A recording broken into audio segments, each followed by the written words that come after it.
संत दर्शने हा लाभ पद्मनाभ जोडला संपुष्ट हृदय पेटी करुणे पोटी साठवू संत दर्शने हा लाभ पद्मनाभ जोडला तुका मने होता ठेवा तुका मने होता ठेवा तो या भावा सापडला संत दर्शने हा लाभ पद्मनाभ जोडला विठ्ठल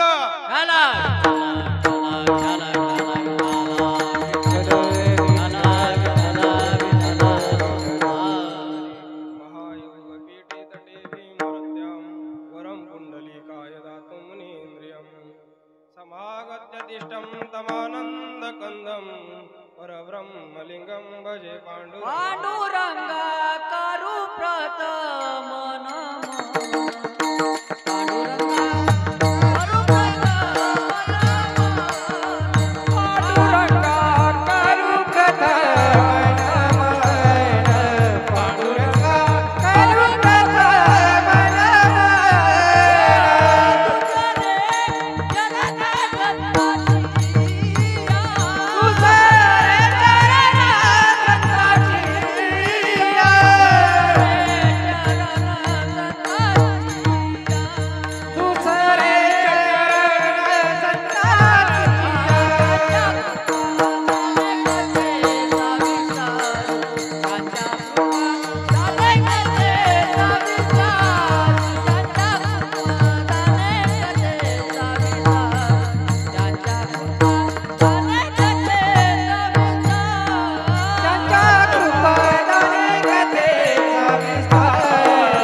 मानसवापराधम्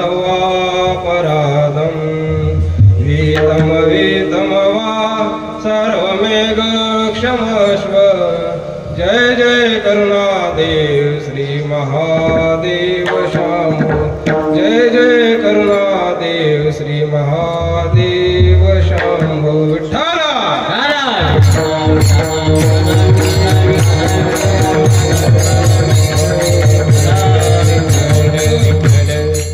उजळले भाग्य आता अवघी चिंता वारली संत दर्शने हा लाभ पद्मनाभ जोडला साऊंड वाले बा चांगला साऊंड लावा बरं तुमच्या कीर्तन रूपी सेवेकरता घेतलेला अभंग महाराष्ट्राच्या लाडके संत वैराग्याच्या मूर्तिमंत पुतळे जगाचा संसार सुखाचा व्हावा यासाठी आपल्या संसाराची राख रांगोळी करणारे देहूचे साधू संत श्रेष्ठ जगद्गुरु तुकाराम महाराज यांच्या गात्यातील संतपर प्रकरणातील हा अभंग आहे. या अभंगामध्ये जगद्गुरु तुकाराम महाराज संत भेटीचा अनुभव व्यक्त करतात की मला संतांची भेट आली आणि त्या संतांच्या भेटीमुळे मला जो अनुभव आला तो अनुभव महाराज या अभंगामध्ये सांगतात. विठ्ठल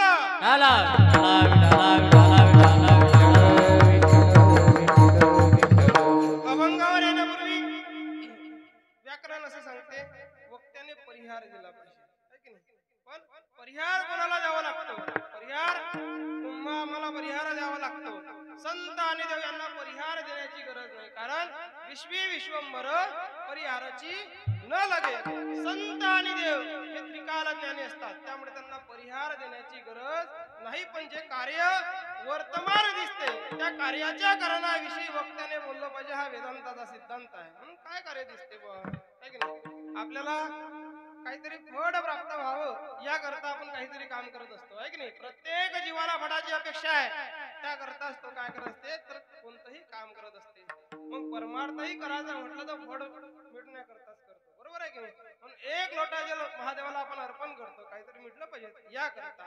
मग आता या ठिकाणी आपल्याला काय कार्य दिसते तर गेल्या अनेक वर्षापासून आपल्या गावामध्ये आपण श्रीमद भागवत महापुराण यज्ञ सोहळा आपण करत असतो है की नाही.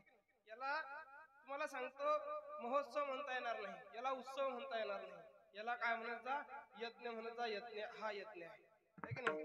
जसा घरामध्ये तुम्ही यज्ञ करता त्याच पद्धतीने गावाचाही वास्तू असतो आणि त्या गावाचा वास्तू प्रसन्न करण्याकरता असे यज्ञ प्रत्येक गावामध्ये झाले पाहिजे बरोबर आहे की नाही.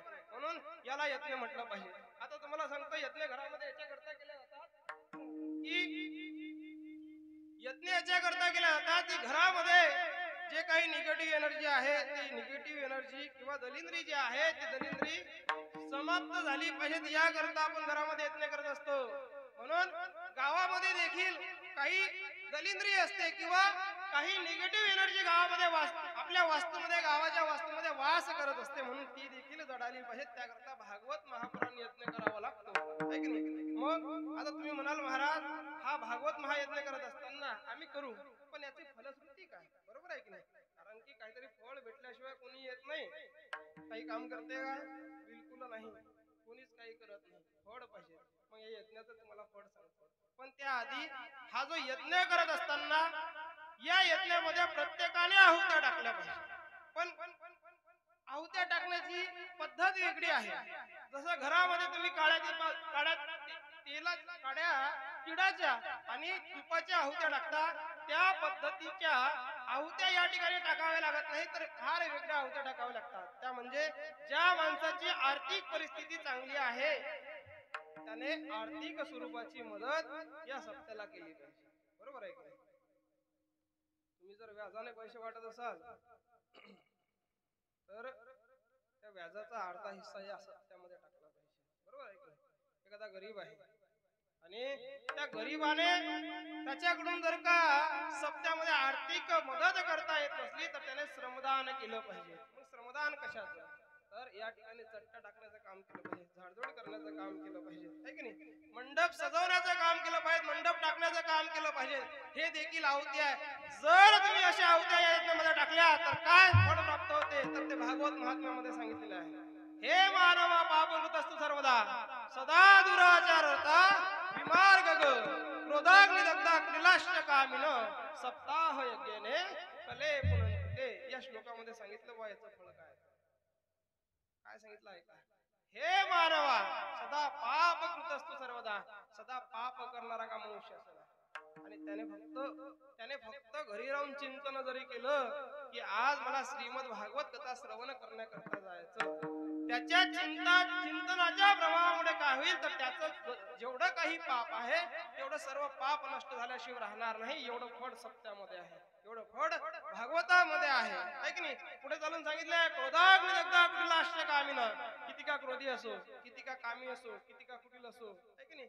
असा जरी मनुष्य असला तरी त्या मनुष्यानं फक्त चिंतन जरी केलं की आज मला श्रीमद भागवत कथा श्रवण करायची आणि तो जरी आला नाही तरी देखील त्याचं संपूर्ण पाप नष्ट झाल्याशिवाय राहत नाही. एवढं पुण्य या सत्याचं आहे, या यज्ञाचं आहे. म्हणून या यज्ञामध्ये आपण आलं पाहिजे. बरोबर आहे की नाही. बरं, या अशा यज्ञामध्ये येण्याकरता किंवा अशा यज्ञामध्ये आहुत्या टाकण्याकरता तुमचं पुण्य पाहिजे आहे की नाही. पुण्य पाहिजे. पुण्य जर असेल तर माणसाला सत्कर्म करता येतात, नाहीतर करता येत नाही. म्हणून पुण्य पाहिजे, पण पुण्य एका जन्माचं पाहिजे नाही. त्याच भागवत महात्म्यामध्ये सांगितलेलं आहे भाग्योदयन बहुजन्म समर्जितन. बहुत जन्माचं भाग्य ज्या वेळेस फलीभूत होते त्याच वेळेस गावामध्ये अशी यज्ञ केल्या जातात. बरोबर आहे की नाही. पुण्य पाहिजे.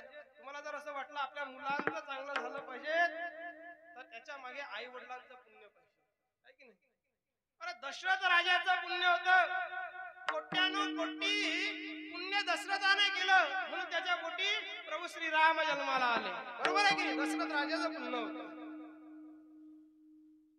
तसं माझ्या जिजाबाईचं पुण्य होतं की माझ्या जिजाबाईच्या पुण्यामुळे छत्रपती शिवाजी महाराज जन्माला आले. माझ्या जिजाऊची पुण्याई कशी आली हो पळाला.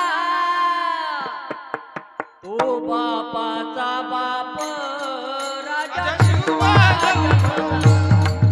ओ बापाचा बाप राजा. माझ्या जिजाऊची पुण्याई कशी आली हो फळाला. माझ्या जिजाऊची पुण्याई कशी आली हो फळाला.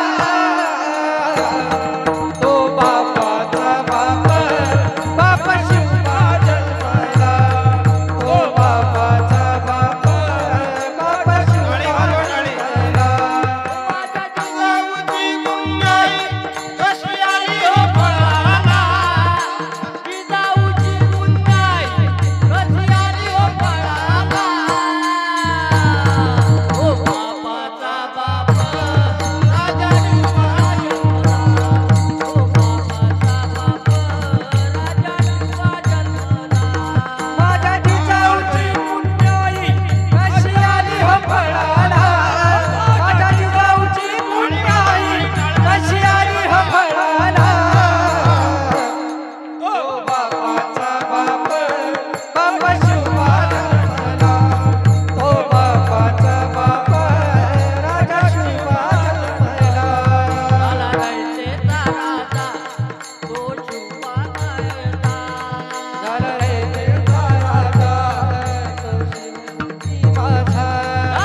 जडका भडांचं पुण्य आहे, इथं बसलेल्या सर्व आई वडिलांचं पुण्य आहे, म्हणून या ठिकाणी एवढे मोठे लेकर टाळ घेऊन उभे आहेत, है की नाही? याच्यापेक्षा जास्त आहेत तुमच्या गावामध्ये.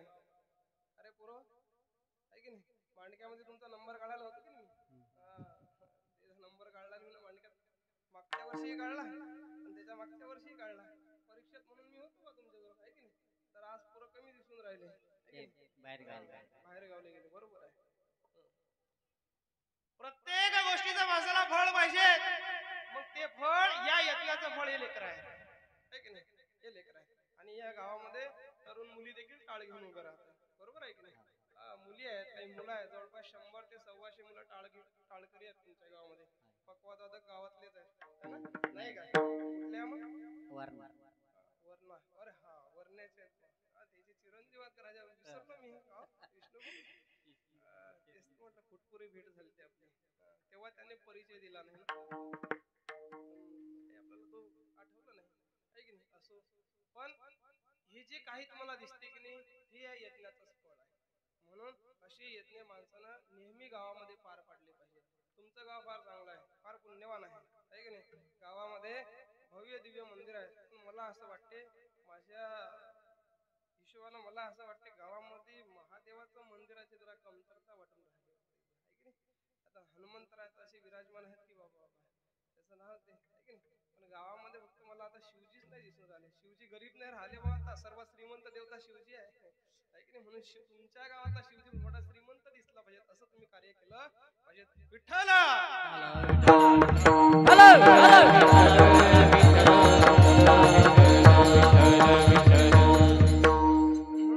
तुमच्या गावामध्ये सेवा करण्याचा आज योग आला, आहे की नाही? आमचे आदरणीय परम मित्र अभिजित भाऊ भातखेडे आमच्या वर्गात होते शिकायला.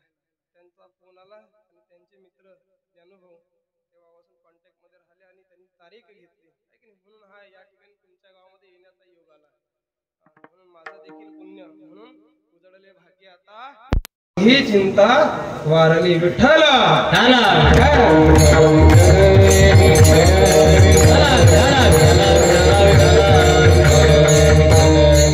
योगायोग म्हणजे आज रामनवमी, आहे की नाही? रामनवमी उत्सव सगळ्यांनी साजरा केला की नाही? कधी जन्म झालता रामाचा? रामाचा जन्म कधी झालता? आमच्या गावात 12:30 झाला. बर बर बर, तेच म्हणतो. 12:30 असता लय लेट केला बाबा. आमचे आदरणीय महाराज देखील या ठिकाणी उभे आहेत. चांगला जुना परिचय आहे. थोडासा फक्त आता बदल झाला, आहे की नाही महाराज? आता सर्व टाळकरी वगैरे सर्व परिचयाच्या सर्व ओळखीच्या नाही. या आधी मी यांना भेटलेला आहो, पण मी यांच्यासाठी काही नवीन नाही. आज प्रभू श्री रामांची तुम्ही जन्मोत्सव साजरा केला, बरोबर आहे की नाही? तर 12 वाजता प्रभू श्री रामांचा जन्म झाला. कोणत्या नक्षत्रावरती? पुनर्वसू नक्षत्रावरती. महिना कोणता होता? चैत्र महिना. तिथी कोणती होती? नवमी तिथी, बरोबर आहे की नाही? या दिवशी प्रभू श्री रामांचा जन्म झाला. मग मला एक सांगा, जनरली गावामध्ये जर का रामनवमी साजरी करायची असली तर आपण कशा पद्धतीने करतो? काही गावामध्ये चांगला बजेट असला तर चांगल्या प्रकारे डीजे सांगितलं जाते, बरोबर आहे की नाही? करायला काही हरकत नाही म्हणणारा मी महाराज नाही, पण मी जे सांगणार आहे तेही तुम्ही करा, ऐका. मग ज्याचा बजेट चांगला आहे तो काय करते, तर भव्य दिव्य डीजे सांगते, बरोबर आहे की नाही? आणि आणखी त्यांचा जर का डीजे त्यांचा बजेट का आणखी चांगला असला तर त्याही पेक्षा बँड सांगितल्या जाते किंवा त्या सर्व तरुणांना जमा केला जाते आणि काय केले जाते की गाड्यावरती भगवे झेंडे लावले जातात आणि रॅली काढले जाते. कारण प्रत्येक तरुणाने प्रभू श्री रामांचा जन्मोत्सव साजरा केलाच पाहिजे. हा प्रत्येक सनातनी हिंदूचा अधिकार आहे. केलाच पाहिजेत. पण तुम्हाला एक सांगतो, ऐका. मी सांगतो तसा जन्मोत्सव साजरा करा. कारण मला असं वाटते माझे प्रभू श्री रामजी होते हे आचरण करणारे होते बा, आहे की नाही? एक वाणी होते, एक वचनी होते आणि एक वाणी, एक वचनी, एक पत्नी होते, असे प्रभू श्री राम होते. आयुष्यभर प्रभू श्री रामांनी काय केलं तर आचरण केलं, आचरण. म्हणून तुम्हाला जन्मोत्सव साजरा करायचा असेल तर आता एक लक्षात घ्या. आज संकल्प घ्या. प्रत्येकाने रामनवमीच्या दिवशी संकल्प घेतला पाहिजे, हातावर पाणी घेतलं पाहिजे आणि घेतल्यानंतर संकल्प असा केला पाहिजे की आम्ही आजपासून आमच्या आई वडिलांची आज्ञा मोडणार नाही. आमच्या आई वडिलांची आम्ही आज्ञा पार पाडू. जशी आमचे आई वडील म्हणतील त्याच पद्धतीने आम्ही जीवन जगू. ज्या अर्थी तुम्ही असा संकल्प घेऊन राम जन्मोत्सव साजरा केला तर त्याला खरं सुख राम प्रभूंना त्या ठिकाणी प्राप्त होईल किंवा खरा संतोष त्या ठिकाणी प्राप्त होईल. बरोबर आहे की नाही? कारण माझ्या प्रभू श्री रामांनी आयुष्यभर आई वडिलांची आज्ञा मोडली नाही, म्हणून त्यांचा प्रत्येक तरुणाने आदर्श घेतला पाहिजे की आम्ही देखील तुमच्या जन्मोत्सवाच्या दिवशी संकल्प घेतो की आई वडिलांची आज्ञा मोडणार नाही, आमच्या आई वडील आम्ही कधीही नाराज करणार नाही. नाहीतर लोक असे करतात बा, घरी आई वडिलांना लाथा मारतात आणि कथा कीर्तन ऐकायला येतात किंवा एखाद्या तीर्थक्षेत्रावरती जातात. मला सांगा, तुम्ही तुमच्या आई वडिलांना दुःख जर का दिलं तर तुम्ही कितीही परमार्थ केला तरी त्याला काही अर्थ आहे का?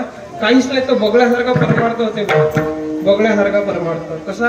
तो बगडा असते, बगडा पाण्यामध्ये बसलेला, आणि पाण्यामध्ये बसल्यानंतर सर्व लोकांना असं वाटते, पोरा बोललेला बगडा पाण्यामध्ये बसलेला असता आणि सर्व लोकांना वाटते हा बगडा आता ध्यान करत आहे, बगडा आता ध्यान करत आहे. सर्व लोक म्हणतात वा काय बगडा पाण्यामध्ये बसला, आणि असा दिसून राहिला की एखादा तपस्वी आहे असं स्वरूप त्या बगड्याला प्राप्त होते. पण तुम्हाला सांगू, तो जो बगडा असते, हा बगडा जो आहे आपली दृष्टी खाली पाण्यातल्या मासोळीवरती मारत असते, आहे की नाही? आणि जशी त्याला मासोळी दिसली तशी तो त्याच्यावरती झडप मारते. म्हणजे बगड्याचं ध्यान चालू आहे काय? बिलकुलही ध्यान चालू नाही. त्या पद्धतीने आपली भक्ती होते ते, आहे की नाही? तशी बगड्यासारखी भक्ती करतात. म्हणून जर जन्मोत्सव साजरा करायचा असेल तर आई वडिलांना खुश ठेवा. आई वडिलांचा कृपा आशीर्वाद प्राप्त झाला म्हणजे प्रभू श्री रामांचा कृपा आशीर्वाद तुम्हाला प्राप्त झाल्याशिवाय राहणार नाही. विठ्ठल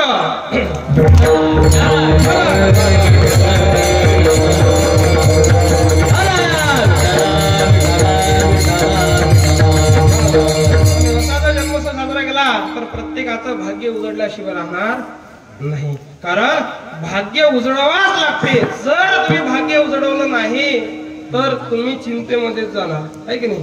चिंता तुमच्या सर्वांपर्यंत येईल. म्हणून प्रत्येकाने भाग्य उजळण्याचा प्रयत्न केला पाहिजे. हा नरदेह अतिशय अनमोल आहे आणि या नरदेहामध्ये आल्यानंतर प्रत्येकाने काय केलं पाहिजे तर उद्धार करून घेतला पाहिजे. पण आपण करतो का? करत नाही. कारण आपण संसारामध्ये लटकलेला आहोत, लौकिक संसाराच्या गोष्टीमध्ये आपण लटकलेला आहोत. त्यामुळे आपण आपला उद्धार कधी करून घेत नाही, म्हणून आपलं कधी भाग्य उजडत नाही. पण महाराज सांगतात माझं भाग्य उजडले भाग्य आता अवघी चिंता वारली. महाराज सांगतात सर्व चिंता माझी वारली. वारली म्हणजे मेल्यानंतर परत जन्माला येत नाही. वारलीचा आणखी सोपा अर्थ तुम्हाला सांगतो. तुमच्या गावातले 2 तरुण पोरं 25 ते 30 वर्षाचे वयोगट त्यांचा, आणि ते खामगावला गेले आणि कृषी केंद्रामध्ये गेल्यानंतर त्यांनी ते भुईमुगाची ते बिजवाई आणली आणि त्यांनी ठरवलं की आता हा भुईमुग आपल्याला शेतामध्ये या भुईमुगाची पेरणी करायची. मग त्याने एकाच दिवशी भुईमुगाचं बी आणलं आणि एकाच दिवशी पेरणी केली. मात्र काय झालं की दोघांपैकी एका जणाचा भुईमुग निघाला. मग ज्याचा निघाला त्याच्याकडे ज्याचा निघाला नाही तो आला. तो म्हणे गोळ्या अरे पण एकाच दिवशी भुईमुगाची आपण बिजवाई आणली, एकाच दिवशी पाणी दिलं, एकाच दिवशी आपण मशागत शेतीची केली, खतही आपण सारखंच दिलं, पण 8 दिवसामध्ये तुझा भुईमुग निघाला, माझा का निघाला नाही? तो म्हणे कडा तू भुईमुग कसा पेरला? ज्याचा निघाला नाही तो म्हणे तू जसा आणला तसा पेरला असेल. मी म्हणे भाजले शेंगदाणे त्यानंतर पेरले. मला सांगा, माझा दृष्टांत संपला. म्हणजे काय झालं?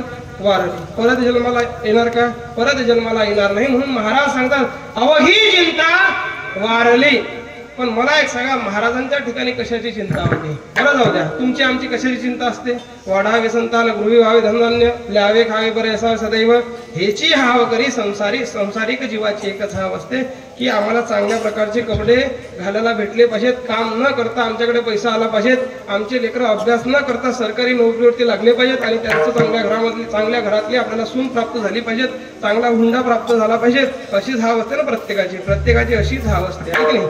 आणि हे हाव करण्याकरता तो एवढी चिंता करते की रात्री झोपताना देखील त्याची चिंता संपत नाही. या अंगावर त्या अंगावर येते तरी त्याची चिंता संपत नाही. मला सांगा, सगळ्यांना पोट केवढा आहे? एका हितीच्यावर पोट नाही बा कोणाचं. एवढाच आहे बा. आमच्यासारख्या महाराज लोकांचं पोट मोठं असू शकते, पण जनरली लोकांचं पोट एवढा हितीच्यावर, एका हितीच्यावर कोणाचंही पोट नाही. महाराज म्हणतात तुका म्हणे वितभर पोट त्याचा केवढा बोंबाट, वितभर पोट आहे सगळ्यांचं, तरी त्या वितभर पोटासाठी किती मोठा आपण बोंबाट करतो, किती चिंता या पोटासाठी आपण करतो, बरोबर आहे की नाही? म्हणून चिंता न करता माणसानं चिंतन केलं पाहिजे. चिंता काय करते तुम्हाला सांगतो, चिंता ही तुम्हाला पावलोपावली जाळत असते. चिता चिंता समाख्यत बिंदू मात्र विशेषते, सजीवम दहते चिंता निर्जीवम दहते चिता. तुमच्याकडे मेल्यानंतर माणसाला जाळतात ना, जाळतात की नाही? आमच्याकडे जाळतात, सारखंच आहे आपलं, काही फरक नाही. म्हणून जी चिंता आहे ही चिंता माणसाला पावलोपावली जाळत असते. म्हणून चिंता न करता माणसानं काय केलं पाहिजे तर चिंतन केलं पाहिजे. मग चिंतन कोणाचं केलं पाहिजे आहे की नाही? ज्याचं चिंतन तुम्ही करणार आहे तोही योग्य पाहिजे, बरोबर आहे की नाही? मला सांगा रामाचे प्रकार किती आहेत? किती प्रकारचे राम आहेत? रामाचे प्रकार किती आहेत? किती प्रकारचे राम आहेत? आहे का? रामाचे प्रकार 4 आहेत, आहे की नाही? तुमचा कोणता राम आहे त्यातला तुम्ही पाहून घ्या, आहे की नाही? कारण की आपापल्या हिशोबाने राम असते. एक राम दशरथ का बेटा, एक राम गटगट में बैठा, एक राम का जगत पसारा, एक राम तीनों से नारा. आता सांगा तुमचा राम कोणता आहे? कोणता आहे प्रभू तुमचा राम? पण आमचा राम जो आहे, ज्या हनुमंताराने त्या रामाला धरलं तो आमचा राम आहे, बरोबर आहे की नाही? आता ऐका, एक राम दशरथ का बेटा, ह्याच्या 10 इंद्रिय आहेत, 5 कर्मेंद्रिय आणि 5 ज्ञानेंद्रिय. या इंद्रियांना ताब्यात ठेवणे तो एक काय राम आहे. एक राम घटघट में बैठा, प्रत्येकाच्या घटामध्ये एक राम बसलेला आहे. तो म्हणजे कोणता? जीव. प्रत्येकाच्या देहामध्ये जीव आहे की नाही, तो देखील काय तर एक राम आहे. आणि एक राम का जगत पसारा, प्रत्येकाच्या हृदयामध्ये मन आहे. मन आहे ना तुम्हाला का नाही? मन आहे. मग कुठं आहे मन? मन कुठं आहे? मी सांगतो ऐका, तुम्ही काहीच सांगणार नाही आज मला माहित आहे. प्रत्येकाचं मन कुठं आहे ते सांगतो, इथं नाही बरं का. मन हृदयामध्ये नाही. मन कसं आहे? चंचल आहे. आणि चंचल काय? मासोडी आहे. आणि मासोडी कुठं राहते? पाण्यात राहते, बरोबर आहे की नाही? मन कसं आहे? चंचल आहे. चंचल काय तर मासोडी आहे. आणि मला सांगा मासोडी कुठं राहते? पाण्यामध्ये राहते, बरोबर आहे की नाही? आणि तुम्ही पंढरपूरला पांडुरंगाचं दर्शन करण्याकरता जाता आणि गेल्यानंतर त्या पांडुरंगाला तुम्ही जर डोळे भरून पाहिलं तर मला सांगा मन कसं आहे? चंचल आहे. चंचल काय तर मासोडी आहे. ते मासोडी पांडुरंगाच्या कुठं आहे? कानात आहे. मग याचा अर्थ म्हणजे मन तुमच्या कानामध्ये आहे. म्हणून तुम्हाला जर कोण्या महाराजांना प्रश्न केला की मन कुठं, तर सरळ सांगायचं की कानामध्ये आहे. कारण या कानावरती जे शब्द पडतात त्याच शब्दानुसार मनुष्य कार्य करायला लागते, बरोबर आहे की नाही? एखाद्या सुनेच्या कानावरती तिच्या सासूच्या जर का निंदा किंवा चुगल्या जर का पडत असतील तर तिच्या सासूच्या चुगल्याच करायला लागते, बरोबर आहे की नाही? म्हणून या कानावरती जसं तुम्हाला ऐकायला भेटेल त्या पद्धतीने हे कान जातात. म्हणून हे एक मन असं आहे की या मनाचा पसारा कुठे असते? पूर्ण जगामध्ये असते. इथे बसलेले सर्व लोक आहेत, पण काही लोकांचं मन कुठं आहे? घरी आहे. काही स्त्रियांनी विचार केला की आपण ते गॅसवरती दुधाचं भांडं ठेवलेलं आहे, आता तो गॅस बंद करण्याचा आपण विसरलो, आता ते दूध उतू जाईल, आहे की नाही? घरी जाऊ का थांबू, घरी जाऊ का थांबू, विचार आहे की नाही मनामध्ये? म्हणजे हे जे मन आहे या मनाला एका जागेवरती आणणं हा देखील एक राम आहे. आणि एक राम सांगितला, एक राम तीनों से न्यारा, जो या तिन्ही पेक्षा न्यारा आहे तो म्हणजे प्रभू श्री हनुमंतरायांचा राम. आणि असाच राम आपण पकडला पाहिजे आणि अशाच रामाचं चिंतन आपण संसारामध्ये केलं पाहिजे, तर आपल्या संसारामध्ये भाग्य उजळते, नाही तर उजळत नाही. विठ्ठल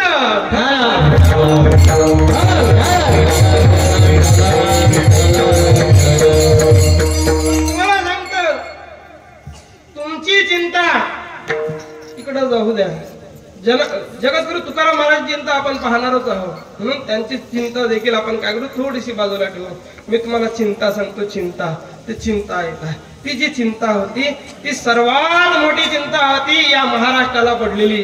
1293 साली सर्वात मोठी चिंता महाराष्ट्राला पडली. सर्वात मोठी चिंता तुम्हाला सांगतो, नर्मदेच्या तटावरून अल्लाउद्दीन खिलजी नावाचा एक दैत्य आपल्या महाराष्ट्रावरती चालून आला. आणि आल्याबरोबर त्या दैत्याने काय केलं तर देवगिरी किल्ल्यावरती हल्ला केला, आहे की नाही? आणि या देवगिरी किल्ल्याचा जो राजा होता राजा रामदेवराय, त्यावेळेस हा त्या देवगिरी किल्ल्याचा राजा होता.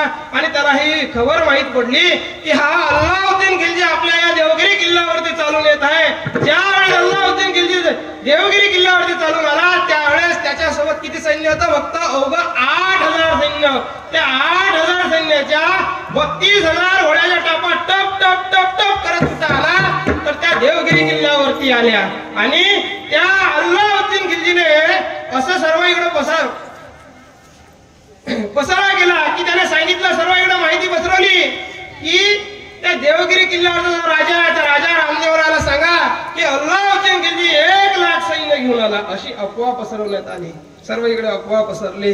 आता जो रामदेवराय म्हणतात आपल्या राजाचा जो सैन्याचा आपला जो मेन आहे तो शंकरराव आता या ठिकाणी नाही आणि आता आपला घात झाल्याशिवाय राहणार नाही, म्हणून आपण शरण गेलेलं बरं. म्हणून 6 फेब्रुवारी 1294 मध्ये सर्वात पहिला अपमान झाला महाराष्ट्राचा. सर्वात पहिली शरणागती महाराष्ट्राने पत्करली. सर्वात पहिला घात झाला 6 फेब्रुवारी 1294 साली. जो शंकरराव होता की ज्या रामदेवरायांचा सैन्याचा दलाचा अध्यक्ष त्या सैन्याचा त्या शंकररावाचा घात देखील 6 फेब्रुवारी 1294 साली करण्यात आला. एवढी चिंता पडली माणसं त्या महाराष्ट्राला, एवढी चिंता पडली महाराष्ट्राला. आता चिंतेचा उगम झाला असेल तर तो 1293 सालापासून झाला आणि ही चिंता अशीच पुढे हळूहळू वाढत गेली तर 350 वर्षापर्यंत ही चिंता वाढत राहिली. किती? 350 वर्षापर्यंत. आता मला सांगा, ही चिंता मोठी का तुमची चिंता मोठी? कोणती चिंता मोठी? महाराष्ट्राची चिंता मोठी आहे, बरोबर आहे की? महाराष्ट्राची चिंता मोठी. तुमची आमची चिंता लौकिक आहे, थोडी आहे आणि त्या थोड्याशा याच्यामध्ये ती चिंता नाहीशी होऊन जाते. पण ही चिंता 3.5 वर्षापर्यंत चालणारी होती. 3.5 वर्षापर्यंत ही चिंता ज्या वेळेस महाराष्ट्राला पडली त्यावेळेस पैठण निवासी एकनाथ महाराज आणि या एकनाथ महाराजांनी काय केलं तर त्या महाराष्ट्रातल्या प्रत्येक तरुणाला प्रत्येकाला जागा करण्याचा प्रयत्न केला, पण त्यावेळेस कोणीही जागा झाला नाही. आज देखील काकड्याच्या मार्फत जागा केल्या जाते. पहा की नाही? काय म्हणतात जगद्गुरु तुकाराम महाराज काकड्या? उठा जागे वारे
सांगतात की नाही महाराज आपल्याला काकड्याच्या मार्फत. पण करतो का आपण स्मरण?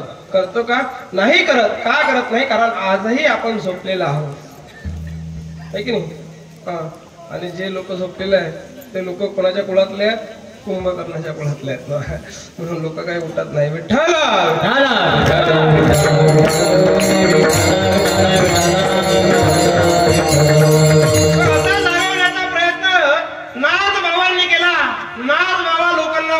प्रयत्न करत होते, पण एकही मनुष्य त्यावेळेस उठत नव्हता. म्हणून नाथ महाराजांनी सांगितलं गड्या आता काय केलं पाहिजेत आपण? तर आता त्या मा भगवती जगदंबेची आपल्याला आराधना करावी लागेल. कारण त्यांना माहिती होतं ज्या लोकांची स्तुती करून लोकांना उठून आता आपल्याला आपल्या हाती काही लागणार नाही. जर या महाराष्ट्राची चिंता मिटवायची असेल तर आपल्याला या मा जगदंबे भगवतीची आराधना करावी लागेल. म्हणून माझे नाथ बाबा म्हणतात दार उघडवया आता, दार उघडवया, दार उघडवया आता, दार उघडवया. कोल्हापूर निवासिनी दार उघडवया आता, दार उघडवया. तुळजापूर निवासिनी दार उघडवया आता, दार उघडवया. पंढरपूर निवासिनी दार उघडवया आता, दार उघडवया. दार उघडवया आता, दार उघडवया. अशी मा जगदंबेची स्तुती कोण करतात तर नाथ बाबा करतात. आणि तुम्हाला सांगू का त्या नाथ बाबांची ही स्तुती ही प्रार्थना त्या जगदंबेने ऐकली. कारण तुम्हाला सांगतो जेव्हा जेव्हा या ब्रह्मदेवावरती आणि विष्णुदेवावरती जेव्हा जेव्हा संकट येते तेव्हा तेव्हा हे देव देखील काय करतात तर मा भगवतीची काय करतात स्तुती करतात, तिला प्रसन्न करतात. एखाद्या वेळेस विष्णू भगवंताला अतिशय चिंता जर वाटायला लागली आणि त्याला असं वाटलं की आता आपल्याकडून आपली चिंता निवारल्या जात नाही तर तो विष्णू भगवंत देखील काय करतो तर माझ्या मा भगवती जगदंबेची त्या ठिकाणी स्तुती करतो, तिला प्रसन्न करून घेतो आणि त्या ठिकाणी संकट निवारण्याचा त्या ठिकाणी ते विचारतात. म्हणून नाथ बाबांनी देखील ठरवलं होतं की आता महाराष्ट्राचं संकट जे आहे हे संकट कोण मिटवू शकते तर ते फक्त आणि फक्त माझे जगदंबा. म्हणून काय झालं की त्या जगदंबेने असं आशीर्वाद नाथ बाबांना दिला की जाधव घराण्यातली मुलगी भोसले घराण्यामध्ये दिली. त्या मुलीचं नाव काय होतं जिजाबाई. बरोबर आहे. वा रे वा. जाधवांची मुलगी होती जिजाबाई आणि या जिजाबाईचा विवाह भोसले घराण्यामध्ये करण्यात आला. शहाजी महाराज भोसले यांना जिजाबाईच्या सोबत यांचा विवाह करण्यात आला. विवाह झाला. कालांतराने जिजाबाईंना संतती प्राप्त झाली. दुसरी संतती झाली ती छत्रपती शिवाजी महाराज जन्माला आले. कोणत्या दिवशी 19 फेब्रुवारी 1630. पोरं काय हुशार आहेत बा. टाळी वाजवा या पोरासाठी टाळी वाजवा. कीर्तनकाराला एवढं डेअरिंग करून सांगू कोण शकते. अभ्यासू माणूस सांगू शकतो. बरोबर आहे की म्हणून तो पोरगा अभ्यासू आहे का लगेच सांगते महाराज 19 फेब्रुवारी 1630 ला आमचा बाप जन्माला आला. तुला सांगितलं. पण तुम्हाला सांगू का पण ज्या वेळेस छत्रपती शिवाजी महाराज गर्भामध्ये होते त्यावेळेस गर्भामध्ये असताना माझ्या जिजाबाईने छत्रपती शिवाजी महाराजांना घडवलं. गर्भामध्ये लेकरू घडवा लागते बरं का. आताच्या आईने लक्षात द्या. गर्भामध्ये लेकराला घडवा लागते. जर लेकराला तुम्ही गर्भामध्ये घडवलं तर प्रत्येक लेकरू गर्भाच्या बाहेर पडल्यानंतर छत्रपती शिवाजी महाराज जन्माला येईल. पण आताची आई काय करतात लेकरू गर्भामध्ये घडवत नाही. बिलकुल घडवत नाही. कारण ज्या वेळेस तुम्हाला डोळे लागतात त्यावेळेस तुम्ही काय करता तुम्ही म्हणता महाराज आम्हाला पाणीपुरी खाव वाटते हो डोळे लागले की, आम्हाला पोंगे खाव वाटतात हो डोळे लागले की, आम्हाला चॉकलेट खाव वाटतात, आम्हाला आईस्क्रीम खाव वाटतात. बरोबर आहे की नाही. मग तुम्ही मला सांगा तुम्ही जर का गर्भामध्ये बाळ असताना पोंगे खासाल तर लेकरं पोंग्यासारखे होतील नाही का. होतील की नाही महाराज. बरोबर आहे. खरं सांगा तुम्ही. अरे लेकरं जर घडवायचे असतील छत्रपती शिवाजी महाराजांसारखे जर लेकरं आपले घडवायचे असतील तर गर्भामध्ये पाणीपुरी नाही पोंगे नाही तर रामायण तुम्हाला वाचावं लागेल किंवा श्रीमद भागवत कथा तुम्हाला श्रवण करावी लागेल किंवा तुम्हाला शिवपुराण कथा श्रवण करावे लागेल किंवा तुम्हाला 18 पुराणांचं श्रवण करावं लागेल किंवा तुम्हाला 6 शास्त्रांचं श्रवण करावं लागेल. त्याच वेळेस काय होईल छत्रपती शिवाजी महाराज जन्माला येतील. त्याशिवाय येणार नाही. मला सांगतो ऐका जिजाबाईंचे डोळे ऐका. जिजाबाई सांगतात माझी आता शास्त्र वाचण्याची इच्छा होते, माझी आता रामायण वाचण्याची इच्छा होते, माझी आता महाभारत वाचण्याची इच्छा होते, माझी आता भागवत वाचण्याची इच्छा होते, माझी आता गाथा वाचण्याची इच्छा होते, माझी आता ज्ञानेश्वरी वाचण्याची इच्छा होते. आणि त्या सर्व इच्छा जिजाबाई पूर्ण करतात. का? कारण त्यांना माहिती होतं आपल्याला या गर्भातलं बाळ जे आहे ते घडवायचं आणि या महाराष्ट्राची चिंता मिटवायची. बरोबर आहे की नाही. म्हणून त्या शास्त्रासोबत शस्त्राचा देखील शिक्षण घेतात. म्हणून जिजाबाई म्हणतात मला आता घोडेसवारी करा वाटते, मला आता तलवारबाजी शिकावं वाटते, मला आता हातामध्ये ढाल घ्या अशी वाटते, मला आता असं वाटते की घोड्यावरती बसवा आणि पूर्ण आपला जेवढा काही परिसर आहे पूर्ण आपला जो काही महाराष्ट्राची भूमी आहे आपली जी स्वराज्याची भूमी आहे या स्वराज्याच्या भूमीचं दर्शन करून यावं असे जिजाबाईंचे डोळे लागल्यानंतर जिजाबाईला वाटते. आहे की नाही. म्हणून जीवन जगत असताना महाराज सांगतात की 2 गोष्टीपैकी एक गोष्टी तरी माणसाला शिकली पाहिजे. कीर्तन 1.5 तासातल्या कीर्तनातलं काही घरी घेऊन जा अथवा जाऊ नका पण या 2 गोष्टीतली एक तरी गोष्ट तुम्ही घेऊन जा. जीवन जगत असताना प्रत्येक माणसाने शास्त्र शिकलं पाहिजे. आहे की नाही. शास्त्रामध्ये एवढं पारंगत झालं पाहिजे की समोरचा माणूस किती का प्रखंड पंडित असो त्याच्यावरती देखील तुम्हाला विजय मिळवता आला पाहिजे. एवढं माणसाला शास्त्रामध्ये पारंगत असलं पाहिजे. दुसरी गोष्ट आहे शस्त्रामध्ये एवढं पारंगत झालं पाहिजे की समोरचा कितीही शस्त्रधारी असला त्याच्यावरती देखील तुम्हाला विजय मिळवता आला पाहिजे. एवढं शस्त्रामध्ये पारंगत असलं पाहिजे. आणि पुढे येणाऱ्या काळामध्ये दोन पैकी एक गोष्ट ज्याच्याकडे आहे तोच जीवन जगू शकतो, नाही तर त्याला मरावं लागेल, आहे की नाही. म्हणून शास्त्र किंवा शस्त्र माणसाला शिकणं अत्यंत आवश्यक आहे. पण महाराज शास्त्र तर आम्ही कधी उघडत नाही आणि शस्त्र आम्ही उघडतो, पण त्या शस्त्राने काय करतो तर केक कापतो. बरोबर आहे की नाही? अरे आम्ही तलवारीनं केक कापतो. आम्ही ज्या वेळेस मेणाच्या बाहेर तलवार काढतो तर त्या वेळेस त्या तलवारीने केक कापतो.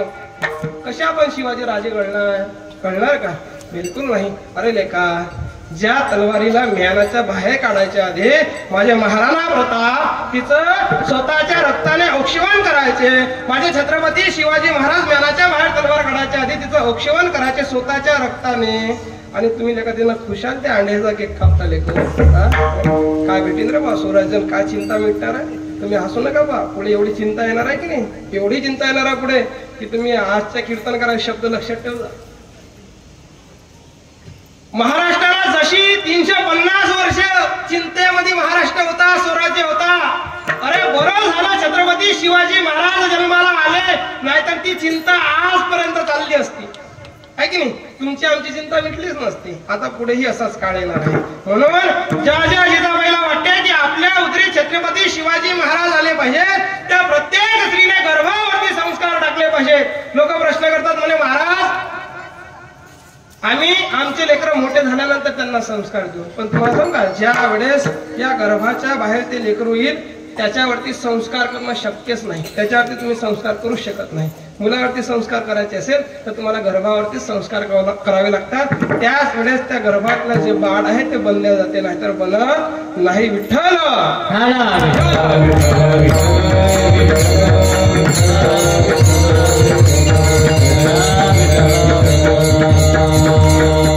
माझी सर्वात मोठी चिंता ती महाराजांची, आहे की नाही. पण तशी आपली चिंता नसते बा, आहे की नाही. आपली चिंता अलगच असते. ती मी तुम्हाला सांगितलं पहिल्यांदा आपली चिंता काय असते तर, आहे की नाही. पण तुम्हाला सांगतो, जशी छत्रपती शिवाजी महाराजांना ज्या स्वराज्याची चिंता होती तशी माझ्या जगद्गुरु तुकाराम महाराजांना देखील चिंता होती. पण कशाची होती? महाराज उद्धाराची चिंता होती त्यांना, आहे की नाही. महाराज सांगतात की माझा उद्धार केव्हा होईल ते सर्वांना विचारतात. अहो माझा उद्धाराचं काहीतरी साधन सांगा, काहीतरी साधन सांगा, काहीतरी माझं जे मनाचं जे तुम्ही समाधान करा. कारण जोपर्यंत तुम्ही माझ्या मनाचं समाधान करणार नाही तोपर्यंत माझा उद्धार होणार नाही. म्हणून ते म्हणतात काय मी उद्धार पावेल, काय मी उद्धार पावेल,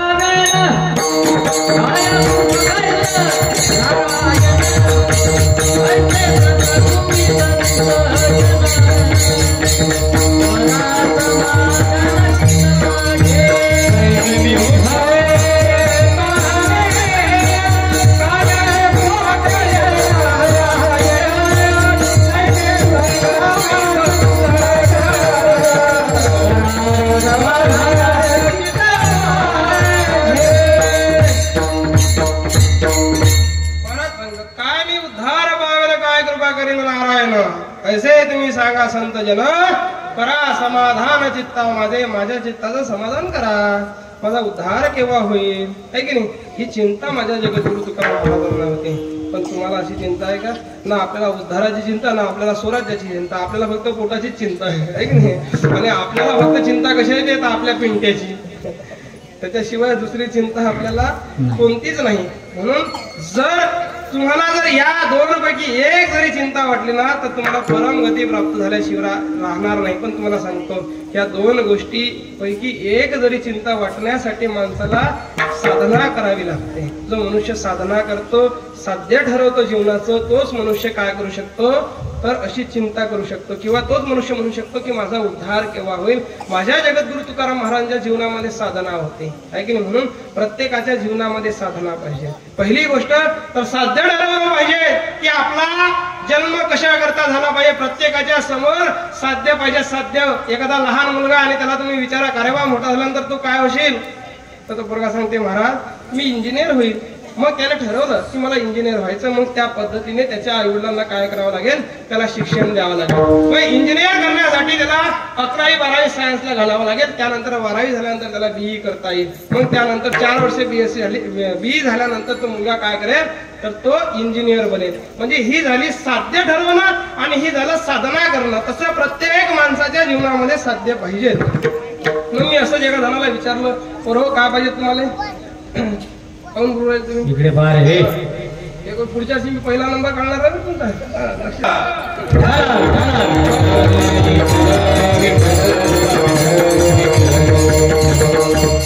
असं एका जणाला म्हटलं का हो बाबा तुमचं साध्य काय जीवनाचं. बाबा म्हणत महाराज साध्य विद्या काही नाही म्हणे, मरण येत नाही म्हणून जगतो म्हणे.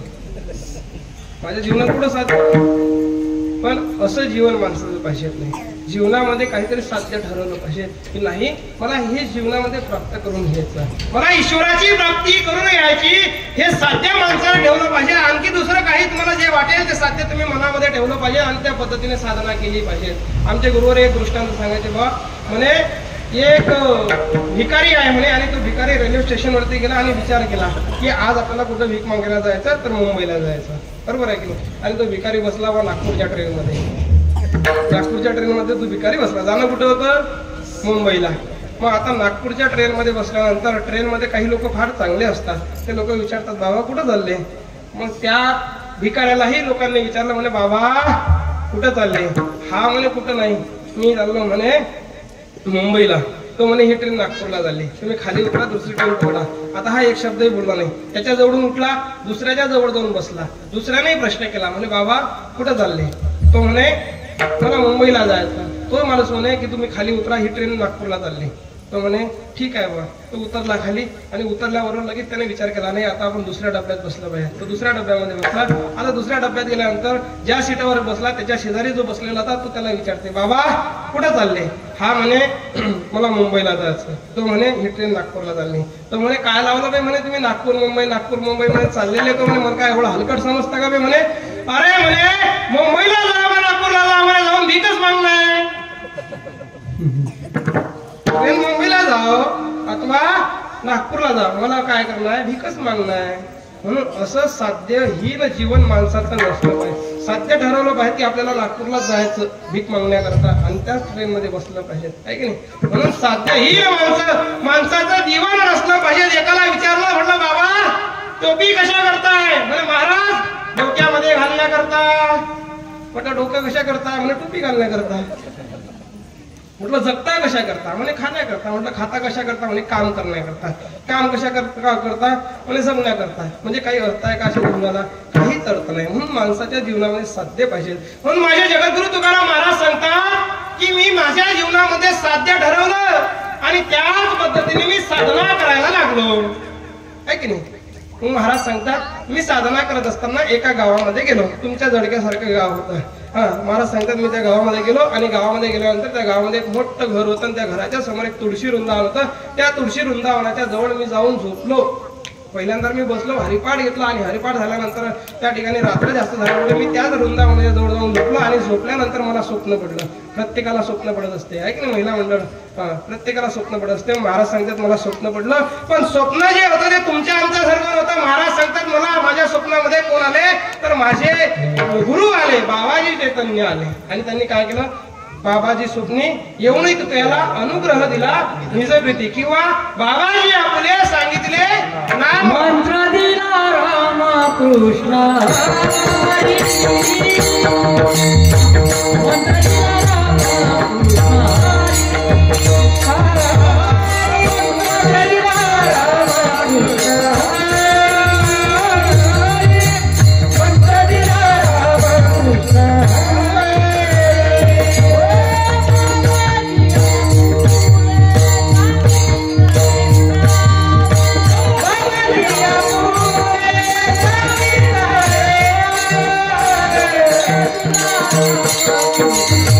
हरी हरी हरी हरी.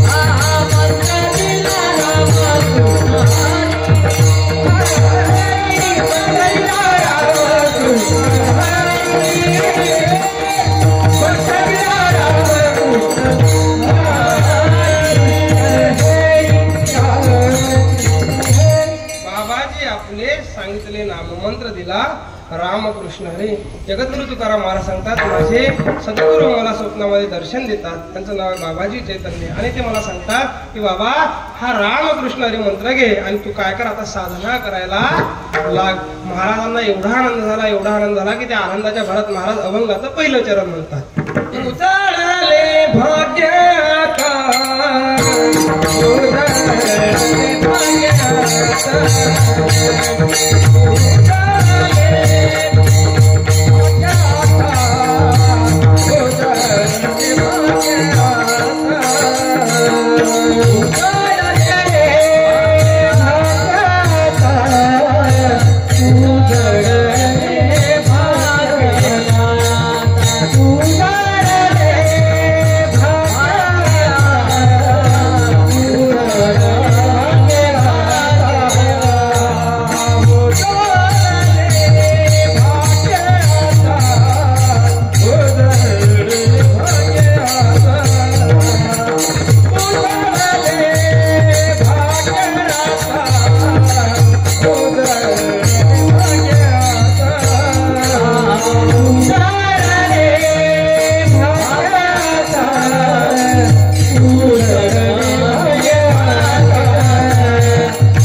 महाराज म्हणतात मला एवढा आनंद झाला की त्या आनंदाच्या भरात मला असं वाटते की माझं आता भाग्य उदयास आलं. पण मला एक सांगा, तुमचं आमचं भाग्य कधी उदयास येते?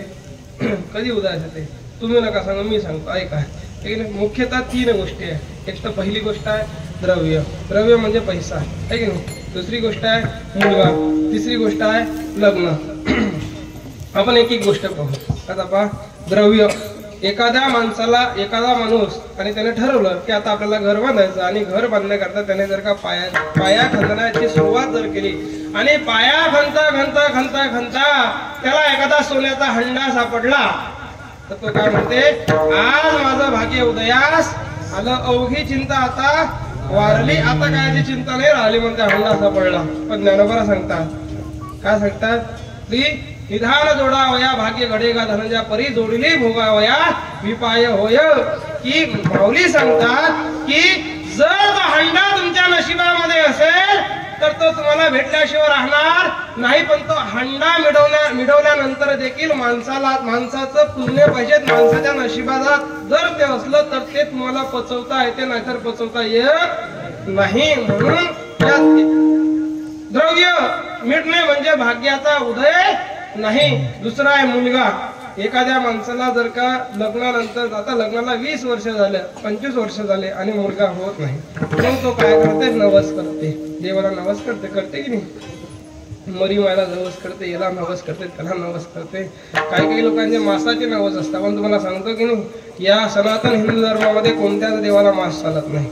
कोणत्याच देवामध्ये मास चालत, कोणत्याच देवाला मासाचा नैवेद्य चालत नाही. म्हणून खबरदार, जर कोणी आमच्या देवाला मासाचा पदार्थ दाखवला तर आमच्या सनातन हिंदू धर्मामध्ये देवाला मांस चालत नाही. सर्व देव शाकाहारी. बरोबर आहे की नाही. म्हणून आता याला मुलगा होत नाही. मग हा काय करतो, तर देवाला नवस करतो की देवा मला जर मुलगा झाला घड्या तर मी तुला असं असं करेल तसं तसं करेल, बरोबर आहे की नाही, एवढे एवढे पैसे दान देईल, एवढ्या एवढ्या लोकांना अन्नदान करेल, असा नवस तो करत असते. आणि यदा कदाचित त्याच्या पुण्य प्रभावामुळे, पण आता मुलगा होण्याकरता देखील पुण्य पाहिजे, बरोबर आहे की नाही. मग ते पुण्य कसं प्राप्त करता येईल, तर 7 दिवसामध्ये तुम्ही भागवत श्रवण केल्याने ते पुण्य तुम्हाला प्राप्त करता येते. हा भागवत ग्रंथ असा आहे, महाराज तुम्हाला सांगतो की या भागवताच्या समोर तुम्ही पहिल्या दिवशी काही मागणी करा. किती? पहिल्या दिवशी तुम्ही कशाचीही मागणी करा. हा भागवत नावाचा ग्रंथ ते तुम्हाला 7 दिवसामध्ये दिल्याशिवाय राहणार नाही. मला सांगा, परीक्षित राजाने किती दिवस कथा श्रवण केली? फक्त 7 दिवस. आणि परमगती प्राप्त परीक्षितीला हो दिसाचा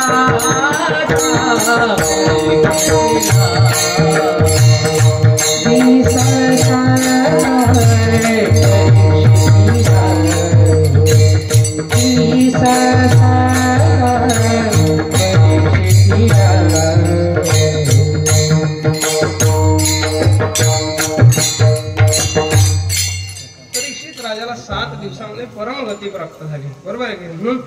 7च दिवस ही कथा आहे. मला सांगा, 7 दिवसानंतर 10 दिवस 15 दिवस जर ही कथा चालली तर तुम्ही कोणी ऐकायला येणार का? नाही. म्हणून ते 7 दिवसासाठी कथा ठेवली जाते. कारण माहिती होतं की 7 दिवसाच्या वर कोणी कथा श्रवण करू शकत नाही. 7 दिवसात तुम्ही या भगवान श्रीकृष्णाला पहिल्या दिवशी मागणी करा की कृष्णा आम्हाला हे पाहिजे ते पाहिजे. 7 दिवसात तुम्हाला त्याचं फळ मिळल्याशिवाय राहणार नाही. कारण हा जो ग्रंथ आहे ना, हा ग्रंथ नाही, हा साक्षात भगवान श्रीकृष्ण आहे. आणि त्याला भगवान श्रीकृष्ण म्हणून तुम्ही काय केलं पाहिजे? पूजलं पाहिजे, त्याच्याकडे ती इच्छा प्रगट केली पाहिजे. तुम्ही भागवत झाल्यानंतर शेवटी आरती म्हणता. आरती, त्या आरतीच्या शेवटच्या कडव्यामध्ये काय म्हटलेलं आहे? ग्रंथ नव्हे हा श्रीकृष्ण, ग्रंथ नाही. श्रीकृष्ण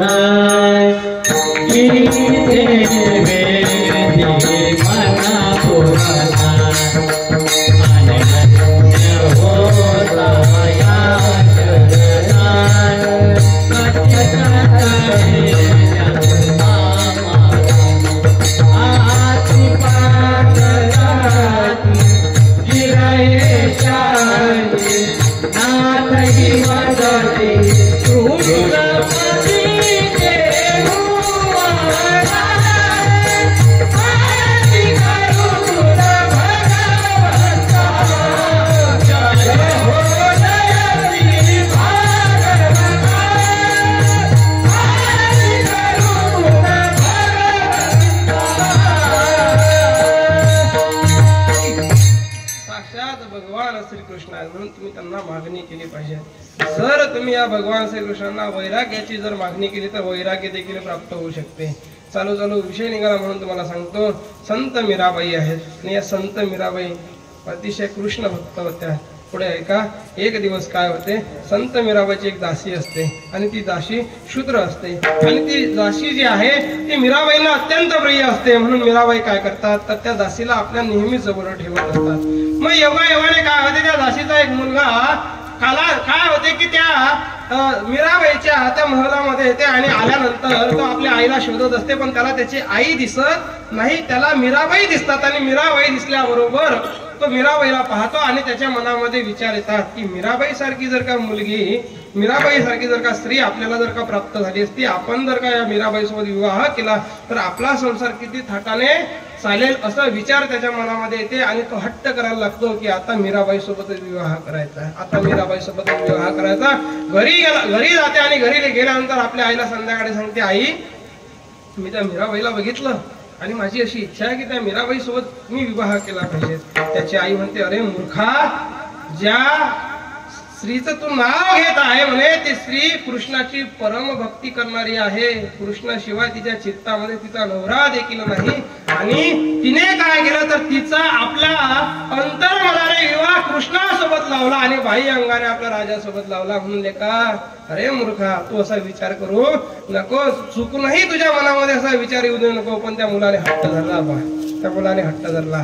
तो मुलाने हट्ट धरला. तो म्हणायला लागला, आई मी मीराबाई सोबत विवाह केल्याशिवाय राहणार नाही, मीराबाई सोबत विवाह केल्याशिवाय राहणार नाही. त्याने हट्ट धरला. आता त्याच्या आईला चिंता वाटायला लागली. 1 महिना निघून गेला, 2 महिना निघून गेला. आता आईला जर का मुलाची चिंता वाटायला लागली की आईची हालत पूर्ण कमी होते. मग एक दिवस मीराबाई त्या दासीकडे पाहता आणि पाहिल्यानंतर त्या दासीला म्हणतात, अगं तू तर मला असं वाटते की तुझी हालत जी आहे म्हणे ही आता एकदम बारीक झाली. पहिले फार चांगली दिसायची, आता तुझ्या हालतला काय झालं, कशाची एवढी चिंता करते, एवढं टेन्शन तू घेऊ नको. तुला जर काही टेन्शन असेल तर तू मला सांग, असं मीराबाई त्या दासीला म्हणतात. ती दासी म्हणते, बाई मी तुम्हाला सांगू का?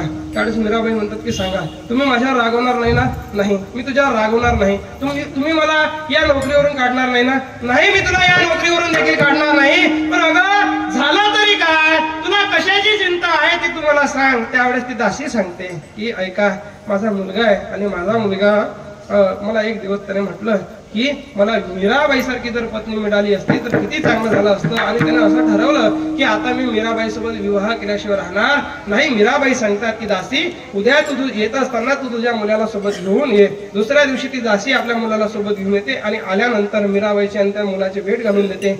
मीराबाईला तो मुलगा म्हणतो की माझी अशी इच्छा आहे की तुम्ही माझ्यासोबत विवाह करावा. मीराबाई सांगतात मी तुझ्यासोबत विवाह करण्याकरता तयार आहे, पण माझी अशी अट आहे की गड्या तू 7 दिवस एक मंत्राचा जाप कर. 7 दिवस एका मंत्राचा जाप कर. 8व्या दिवशी मी स्वतः पुष्पाची माळा तुझ्या गळ्यामध्ये घातल्याशिवाय राहणार नाही. तो मुलगा म्हणते, मीराबाई तुम्ही लवकर मला मंत्र द्या, तुम्ही लवकर मला मंत्र द्या. 7 दिवस नाही, मी 7 वर्ष देखील तुमच्यासाठी तो मंत्र जपू शकतो. मीराबाई मंत्र देतात. सर्वांनी टाळी वाजवायची, मुखाने भजन करायचं. श्रीकृष्ण गोविंद हरे मुरारी, नाथ नारायण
श्रीकृष्ण गोविंद हरे मुरारी, हे नाथ नारायण वासुदेव. तो मुलगा तो मंत्र घेतो आणि एका वडाच्या झाडाखाली बसते. आणि बसल्यानंतर आता पहिल्या दिवशी त्याचं काही चित लागत नाही बा. मग हळूहळू त्याचं चित लागायला लागते आणि 7 दिवसामध्ये अशी स्थिती येते की त्याला वैराग्याची प्राप्ती होते. 8व्या दिवशी मीराबाई त्याच्याकडे जातात. गेल्यानंतर मीराबाई सांगतात, मीराबाईच्या हातामध्ये माळ असते आणि मीराबाई सांगतात की आता तुझं मंत्रजाप 7 दिवस पूर्ण झाला असेल तर मी तुझ्यासोबत विवाह करण्याकरता तयार आहे. तो मुलगा ढसढस रडायला लागते आणि मीराबाईच्या मस्तकावरती आपलं शिर ठेवते. मीराबाईला दंडवत प्रणाम त्या ठिकाणी करते आणि सांगते, माझ्याकडून चुकी झाली, मी असं तुम्हाला करायला पाहिजेत नव्हतं, मी असा विचार तुमच्याबद्दल करायला पाहिजेत नव्हतं. मला सांगायचं हे आहे की 7 दिवसामध्ये तुम्ही जे काही मागितलं ते ग्रंथ, हा ग्रंथ ते तुम्हाला दिल्याशिवाय राहत नाही. त्या मुलाला जशी वैराग्याची प्राप्ती झाली तशी आपल्याला देखील वैराग्याची प्राप्ती होऊ शकते. विठ्ठल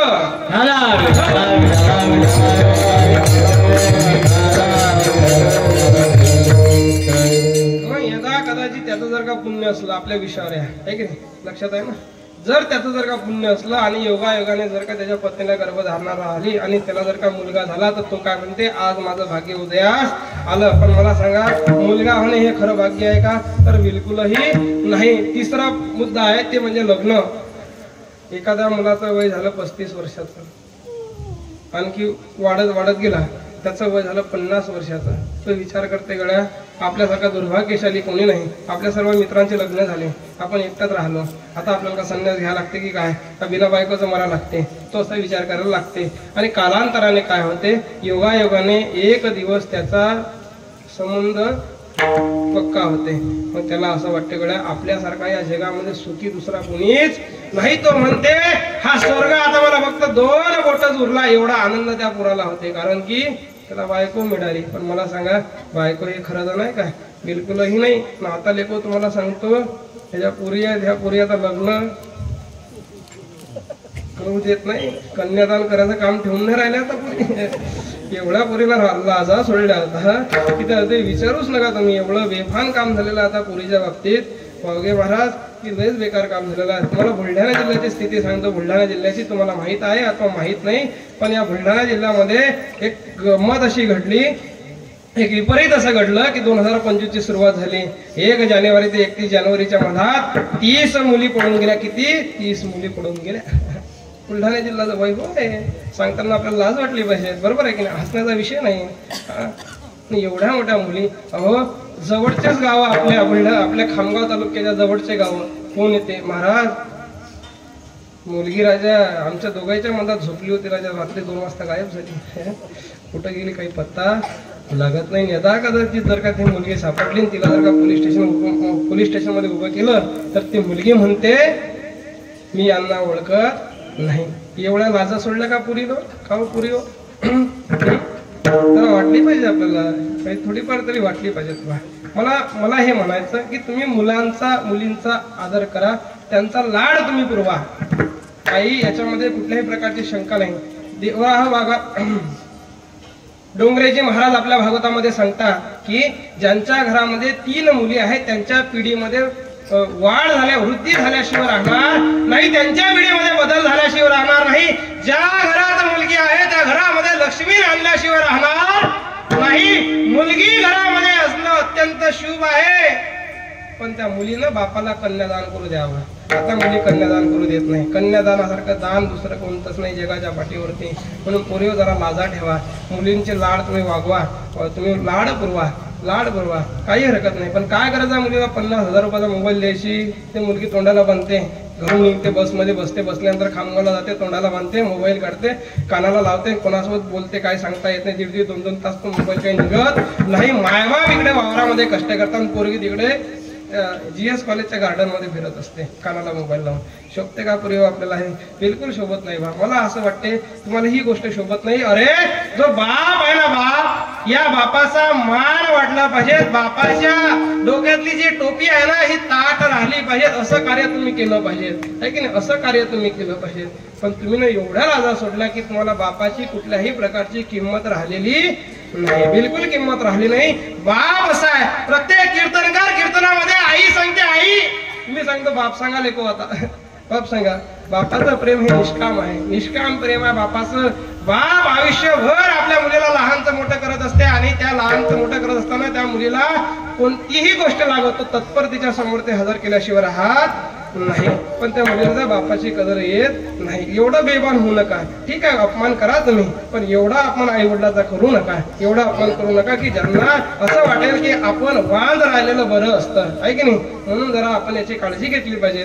हे समाजाचं काम आहे. तुम्हाला सांगू का, ही या गोष्टीकडे पाहण्याचं काम, या गोष्टीवर नजर ठेवण्याचं काम आपलं आहे, आपल्या समाजाचं आहे की नाही? आपला समाज म्हणजे या मंडपामध्ये जेवढेही काही लोक आहेत ते समाज, तो समाज आपला आहे. जो वारकरी आहे तो आपल्या समाजाचा आहे. जो सनातन हिंदू धर्माचा रक्षक आहे तो आपला जातवाला आहे की नाही? बरोबर आहे की नाही? म्हणून आपलं कर्तव्य आहे की आपली मुलगी काय करते तिच्यावरती लक्ष ठेवणं हे आपलं कर्तव्य आहे. पण आपण ठेवत नाही. शाळेमध्ये गॅदरिंग केल्या जाते. आता गॅदरिंग झाली जानेवारी महिन्यात आणि 26 जानेवारीच्या नंतर, आहे की नाही? त्या गॅदरिंग मध्ये हे मास्तर लोक काय करतात लेखाचे की त्या गॅदरिंग मध्ये हिंदूच्या पुरी स्टेजवरती नाचवल्या जातात आणि हिंदूच्या पुरी स्टेजवरती नाचवत असताना जे तरुण पोरं असतात हिंदूचे ते खाली बसतात आणि दात काढून दोन्ही हाताने टाळी वाजवतात की नाही? वाजवतात.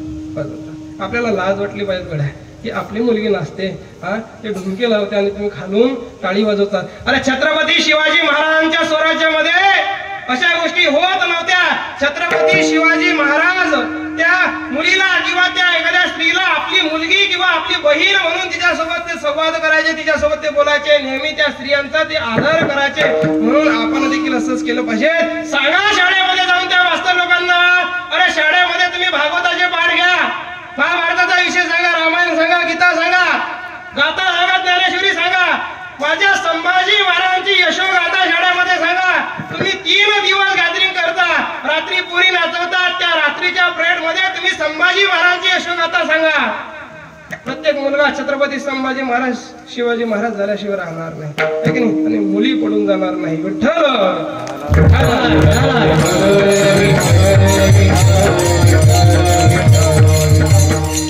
आता हा विषय काही वेळा कीर्तनात सांगायचा नाही, बरोबर आहे की नाही? हा विषय कीर्तनकारांना कीर्तनामध्ये सांगू नये, बरोबर आहे की नाही? पण आता स्थिती अशी झाली की हा विषय प्रत्येक कीर्तनकाराने कीर्तनामध्ये सांगितलाच पाहिजे, आहे की नाही? 10 मुली पडून जातात, त्यातल्या त्यांनी जर का हा विषय कीर्तनाच्या माध्यमातून ऐकला तर 5 तर थांबतील, बरोबर आहे की नाही? 5 तर थांबतील. म्हणून हा विषय प्रत्येक कीर्तनकारांना सांगितला पाहिजे. विठ्ठल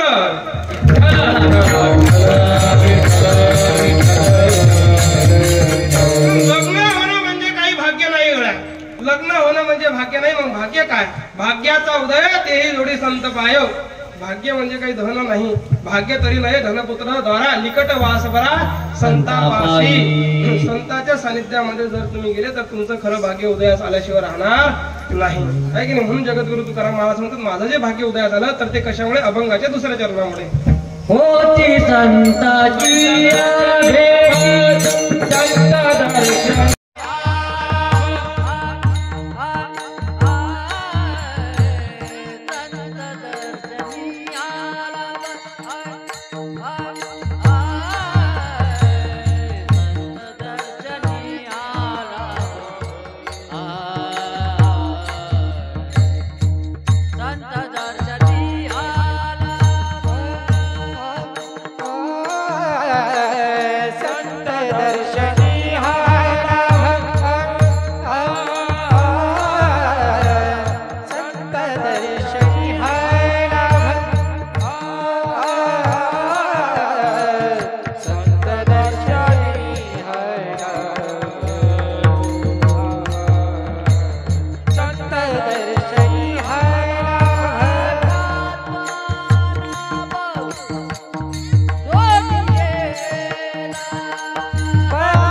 दर्शन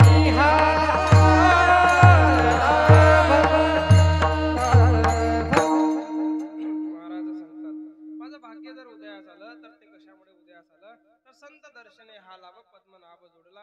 महाराज म्हणतात संतांच्या दर्शनामुळे माझं भाग्य उदय झालं. म्हणून आपण देखील संतांच्या सानिध्यामध्ये राहिलं पाहिजे. प्रत्येकाने संतांच्या सानिध्यामध्ये राहिलं पाहिजे, है की नाही? जर भाग्याचा उदय करून घ्यायचा असेल तर तसं तुम्ही तुमच्या गुरुच्या सानिध्यामध्ये राहिलं पाहिजे, सद्गुरूच्या सानिध्यामध्ये राहिलं पाहिजे.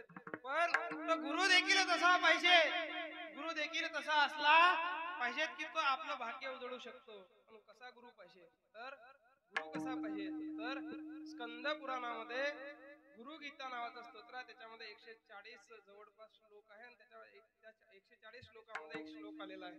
तो श्लोक असा म्हणते, ब्रह्मानंदम परमसुखदम केवलम ज्ञानमूर्ती द्वंद्वादितम गगन सदृशम तत्वमस्यादिलक्षमम एकम नित्यम विमलमचलम सर्वादि साक्षीभूतम भावातीतम त्रिगुणरहितम सद्गुरुतम नमामि सद्गुरुतम नमामि सद्गुरुतम नमामि. असा पाहिजे कोण?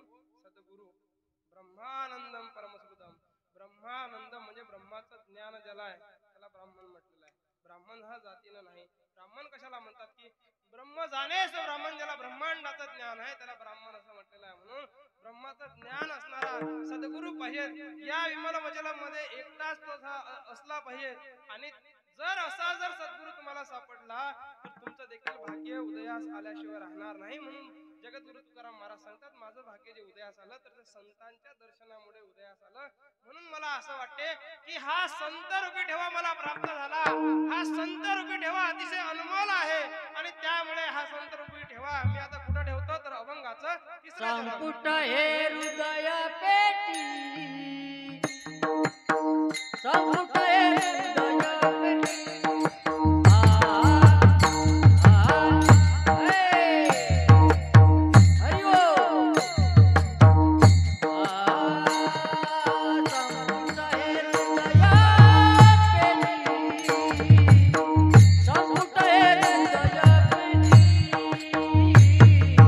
संपुष्ट हे हृदय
मृदंगाचार्य तरुण आहे त्यांच्यासाठी जोरात टाळी वाजवा.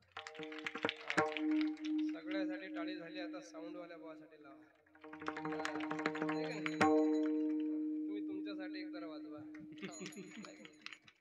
आता माझ्यासाठी वाजवा बा. है का नाही?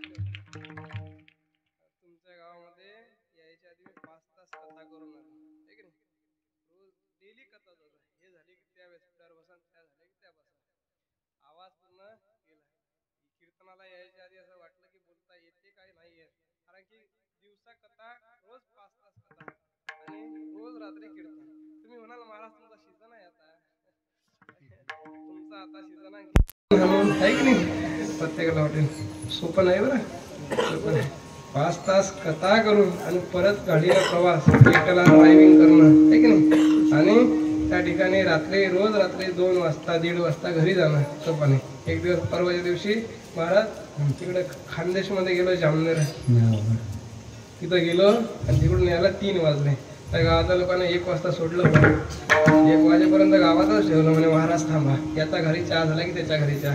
आता चहाचा एवढा फॅट वाढला, लोकांना वाटतं महाराजनं चहा घेतला आपल्या घरी किंवा काहीतरी आपल्याला काहीतरी फार मोठं सुख प्राप्त होते. पण तुम्हाला सांगा, तुम्हाला जर असं वाटलं की आता महाराज वाचला पाहिजे लय दिवस, मला जर वाचलं किंवा महाराज आता लय दिवस वाचला पाहिजे, तर महाराजला चहा नका पाजू पाहिजे, दूधही नका पाजू.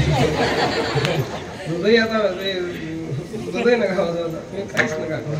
तुम्हाला लयच वाटलं की महाराज आम्हाला काहीतरी कृपा आशीर्वाद भेटला पाहिजे किंवा आम्हाला तुम्ही आमच्या घरी आल्यानंतर काहीतरी आम्हाला सुख प्राप्त झालं पाहिजे, याकरता मग तुम्ही काय करायचं बा, 500 रुपये कपांना पैसे देत जा. आहे की नाही? पण चहा नका देऊ राहायचा. चहा घेऊ आता आमचं सर आता अंदरचं सिस्टम आहे की नाही बदला लागते. बरं गाडी सारखंही नाही पार्ट बदलले असते तर, आहे की नाही? हे पार्ट कोणा शोरूम मध्ये भेटतही नाही. हे पार्ट फक्त ईश्वराच्या शोरूम मध्ये भेटत असतात. म्हणून हे पार्ट तुम्ही सावध म्हणजे जपून ठेवा, आहे की नाही? म्हणून कोणाला चहासाठी आग्रह करू नका. चहामध्ये 2 पदार्थ असतात. त्यामुळे काय होते की ज्याच्या शरीरामध्ये हा चहा जातो त्या माणसाला त्याचे पार्ट खराब झाल्याशिवाय राहत नाही किंवा त्याला रोग झाल्याशिवाय राहत नाही. म्हणून चहा न पिता वाटल्यास तुम्ही थोडस गोमतीर दिलं प्यायला तर काही हरकत नाही. गोमतीर दिलं प्यायला तर काही हरकत नाही, पण चहा काही पाजू नका बा. विठ्ठल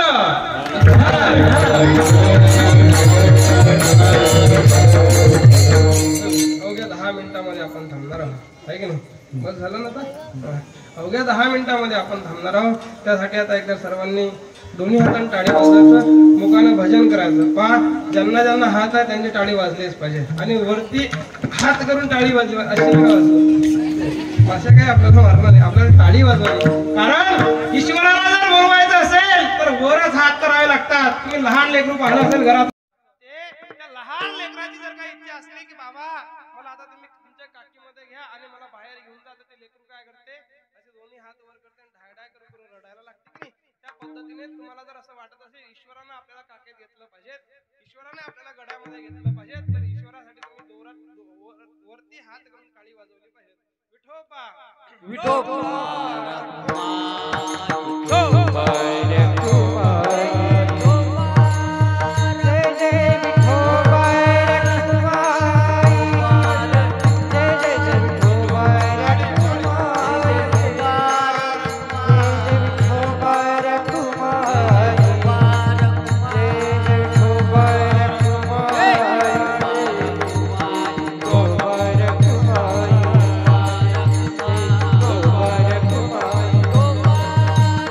Oh,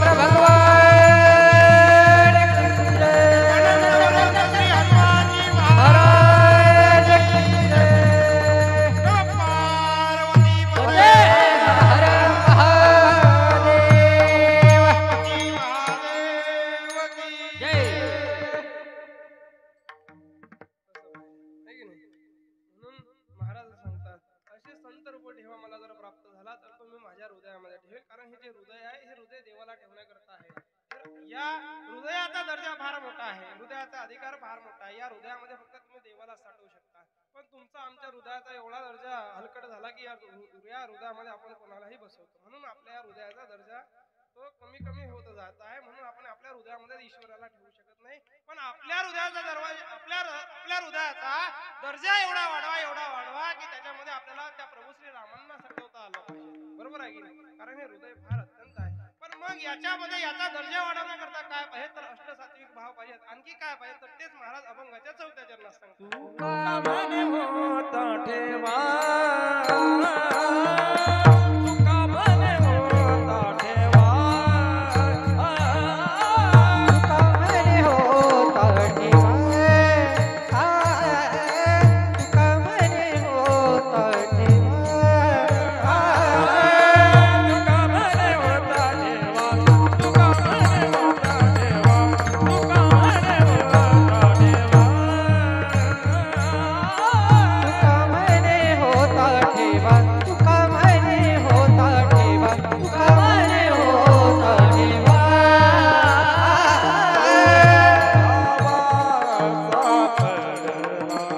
तो या भावाचा पडला, तो या भावाचा पडला,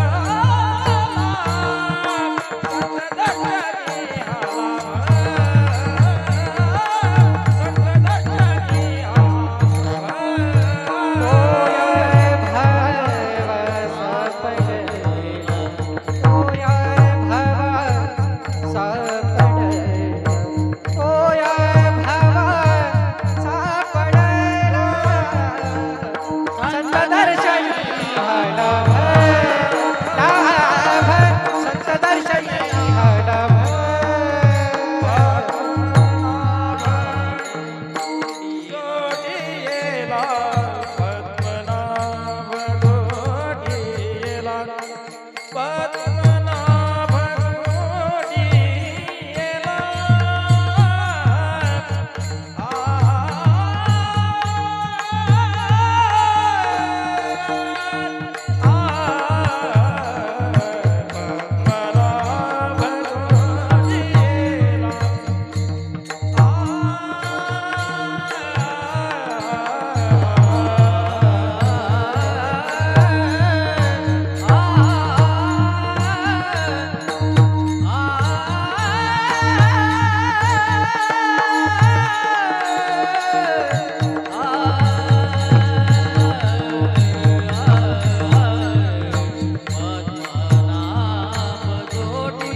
निर्माण झाला की त्या हृदयामध्ये संताला ठेवता येते.